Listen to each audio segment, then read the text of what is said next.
For our second stop, we're now here at the Lambingan Falls.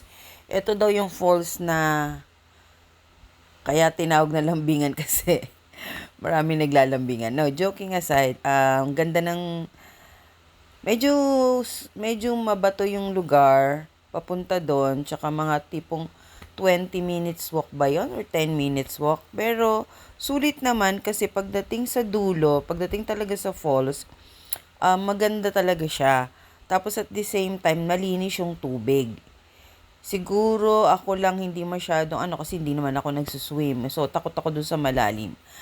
Pero malinaw yung tubig, tsaka ang maganda rito, napapanatili nila na malinis yung kapaligiran kahit na maraming dumadayo dito na may dalang pagkain.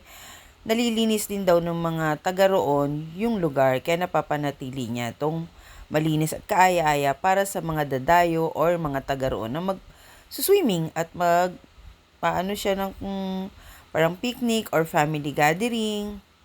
Ang maganda dito kasi along the road lang yung entrance niya, kaya hindi kayo mahihirapang puntahan to.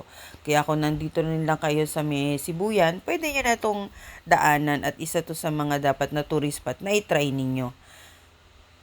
Mas maganda yung falls sa taas, kaya lang hindi ko na maakyat. Kaya dito na lang tayo sa pangalawang falls.